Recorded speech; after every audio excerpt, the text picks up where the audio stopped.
ဘုံစားပြတဲ့များအလုံးမဲမင်္ဂလာပါဗျာကျွန်တော်ခုတင်ဆက်ပေးမှာကတော့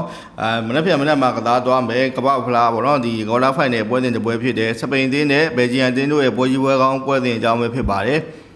ဟုတ်ကဲ့ပါဒီတင်းကတော့ဘောနော်ဒါဥရောပအင်အားကြီးအသင်းအသင်းကစားတဲ့ပွဲစဉ်ဖြစ်လို့တကယ်ကိုကြည့်ကောင်းမဲ့ပွဲစဉ်တွေမြင်ရဖို့ရှိနေတယ်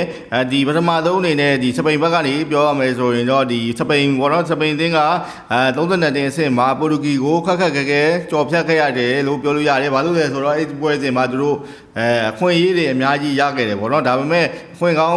ယူနိုင်ခဲ့တာရောပြီးတော့ဒီပေါ်တူဂီဂိုးသမားကော့စတာဗောနော်ဒီလက်ဆွဲပြနေတာအကြောင်းရောဗောနော်ဒီသူတို့အနေနဲ့တဲတန်ကစားခဲ့ရတယ်ဒါပေမဲ့နောက်ဆုံးမိနစ်ကျမှဒီမီညိုရဲ့ဂိုးနဲ့သူတို့နောက်ဆင့်တက်နိုင်ခဲ့တယ်ဗောနော်ဘလိုပဲဖြစ်ဖြစ်စပိန်သင်းကဒီယူရိုဖလားတုန်းကဒီခြေသွဲမျိုးကိုမမီသေးပေမဲ့ဒီကောဖလားမှာတော့ဒီသူတို့ချီးတဲ့ခြေသွဲတစ်ခုကိုရောက်နေပြီလို့ပြောလို့ရတယ်ဘာကြောင့်လဲဆိုတော့သူတို့အနေနဲ့အရင်တုန်းကဗောနော်ဒီအုပ်စုဖွင့်ပွဲစဉ်တွေတုန်းကတိတ်ပြီးတော့ခြေသွဲပိုင်းရအားရတဲ့တိတ်မရှိသေးဘူးဒါပေမဲ့အခုဆိုရင်တော့ဒီသူတို့ရဲ့ကစားခြင်းတဲ့ပုံစံတိုင်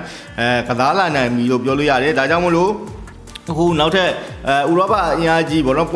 ဘယ်ဂျီယန်နဲ့ဒီပွဲချက်ကစားရမယ့်အနေအထားမှာစပိန်တင်းနဲ့အကောင်းဆုံးဒီလောက်ပြနိုင်မယ်လို့ယုံကြည်ရတယ်တစ်ဖက်ကဘယ်ဂျီယန်တင်းပေါ့နော်ဘယ်ဂျီယန်တင်းကတော့ဒီသူတို့ရဲ့ဘောနော်ဒီအုပ်စုအဖွင့်ပွဲစဉ်တွေကရလက်မကောင်းခဲ့ဘူးဆိုပေမဲ့နောက်ပိုင်းမှာဒီနီးပြရူဒီဂါစီယာရဲ့အပြောင်းလဲတွေနဲ့သူအကောင်းဆုံးခြေသွမ်းပြနေတယ်လို့ပြောလို့ရတယ်ပြီးခဲ့တဲ့ဒီအမေရိကန်နဲ့ပွဲတင်မှာဆိုရင်ကျွန်တော်ပြောခဲ့တဲ့အတိုင်းပဲတို့ဒီပွဲဖြစ်ခဲ့တဲ့အနေအထားတွေဖြစ်ခဲ့တယ်အဲ့တုန်းကဒီတိုက်စစ်မှုပေါ့နော်အမေရိကန်တိုက်စစ်မှုဘယ်လိုကဒီတို့အနေနဲ့ဒီလိုမျိုးပွဲတွေဖြစ်ပြီးတော့ဘာလိုကန်ဝင်ပြီးတော့ကန်ခဲ့တယ်ဒါပေမဲ့ဘာလိုကန်ပါတဲ့နေရာမှာမင်းတို့ဘာလိုကန်ထက်ကန်ခြင်းလဲဆိုပေးကန်လိုက်ပြီးတော့ဘယ်ဂျီယန်ကအကောင်းဆုံးကလားပြပြီးတော့တို့လီကိုတကိုးဆိုတဲ့ရလက်နဲ့ဒီအကောင်းဆုံးစွမ်းဆောင်ရည်ကိုပြသနိုင်ခဲ့တယ်ဒီဘယ်ဂျီယန်ကပေါ့နော်ဒီအဖွင့်ပွဲစဉ်တွေမှာဂိုးသွင်းဖို့တော်တော်လေးရုန်းကန်ခဲ့ရဆိုပေမဲ့နောက်ဒီ၃ပွဲဆက်ပေါ့နော်တို့12ဂိုးအထိသွင်းနိုင်ခဲ့တယ်ပေါ့နော်၃ပွဲမှာ12ဂိုးအထိသွင်းနိုင်ခဲ့တယ်ဒါပေမဲ့အဲ့ဒီပွဲစဉ်တွေမှာတောက်လျှောက်တို့ဂိုးတွေပြန်ပေးခဲ့ရတာကိုတွေ့ရတယ်ဘယ်လိုပဲဖြစ်ဖြစ်ဒီနီးပြရူဒီဂါစီယာကဘောနော်သူတို့ရဲ့ကစားသမားဒီကိုဘောနော်အပြောင်းလဲပြုတ်လို့ပြီးတော့ကစားခဲ့တဲ့အနေအထားမှာတော်လေးထိရောက်ပြီးတော့အခုဆိုရင်ဒါဒီကွာလာဖိုင်နယ်အထိရောက်လာတဲ့အထိဘောနော်သူတို့ဆွဲတင်လာနိုင်ခဲ့ပြီလို့ပြောလို့ရတယ်ဒါကြောင့်မလို့တစ်ဖက်ကအင်အားကြီးစပိန်နဲ့တွေ့တဲ့ချိန်မှာဘယ်ဂျီယန်အနေနဲ့ဘယ်လိုမျိုးစောဆောင်ရည်နဲ့ကစားမလဲဆိုတာတစ်ချက်စောင့်ကြည့်ရမယ်ဒီနှစ်တင်းရဲ့ဘောနော်ဒီတရားအခြေအနေကိုပြောရမယ်ဆိုရင်တော့ဒီစပိန်ဘက်မှာကတော့တရားပြဿနာမရှိတော့ဘဲနဲ့ကင်းစင်နေတယ်ဘယ်ဂျီယန်ဘက်မှာကတော့ဒီအိုနာနာဘောနော်ဒီပြီးခဲ့တဲ့ပွဲစဉ်မှာပြင်းထန်တဲ့တရားဒူးရိုစုပ်ပြဲတန်ရဘောနော်တို့ဒီ ACL တန်ရသွားတဲ့အတွက်ကြောင့်မို့လို့ဒီအကြာကြီးနားတော့ပဲဒါကြောင့်မို့လို့ဒီပွဲစဉ်ကိုကျင်းတိပေါက်လွဲမယ်ပြီးတော့တစ်ချိန်လုံးဒဏ်ရာရနေတဲ့ဒီဘတ်ဘောနော်ဒီဘက်ကလည်းဒီပွဲကိုကျင်းတိပေါက်လွဲမယ်အနေထားမှာရှိနေတယ်ဒီကျင်းနေတာကတော့ဘောနော်စပိန်အနေနဲ့သူတို့ရဲ့ပုံစံဒီတိုင်းပဲဘောသုံးကန်ပြီးတော့ဘယ်ဂျီယန်ခန်းစစ်ကိုဒ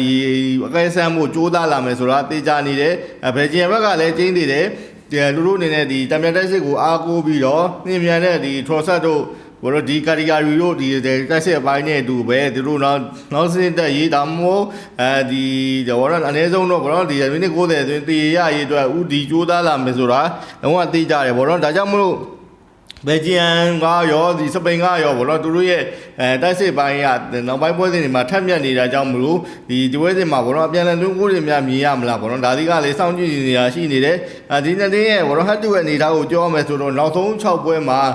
စပိန်ကပဲဒီလုံးဝကြီးကိုဘောနော်အပြတ်အသက်အနိုင်ရပြီးတော့ဒီ6ပွဲသလုံးကိုနိုင်ရထားတယ်ဘောနော်ဒီလုံးဝစပိန်ကပဲတစ်ပတ်သက်အပြည့်အစုံနိုင်ရတာလေလို့ပြောလို့ရတယ်လက်ရှိဒီဂျေကွက်အနေထားရကောဒီနှစ်တင်းလုံးရဲ့အခြေအနေရကြည့်မယ်ဆိုရင်တော့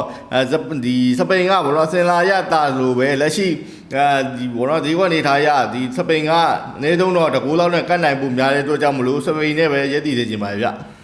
ကဲပါကျွန်တော်အခုတင်ဆက်ပေးခဲ့တာကတော့မနေ့ကမှကစားသွားမယ်စပိန်နဲ့ဘယ်ဂျီယန်တို့ရဲ့ကမ္ဘာဗလာကွာလာဖိုင်နယ်ဆေးပွဲစဉ်အကြောင်းပဲဖြစ်ပါတယ်။နောက်ပွဲစဉ်တွေမှာလည်းကျွန်တော်တို့ကအခုလိုမျိုးပဲပွဲချုပ်သုံးသက်ချက်တွေကိုဆက်လက်တင်ဆက်ပေးဦးမှာဖြစ်လို့ဘောလုံးစားပရိသတ်တွေစောင့်မျှော်ကြည့်ကြဖို့ဖိတ်ခေါ်လိုက်ပါတယ်။ကြည့်ရှုအားပေးခဲ့ကြတဲ့ပရိသတ်တွေအားလုံးကိုကျေးဇူးတင်ရှိပါတယ်ခင်ဗျာ။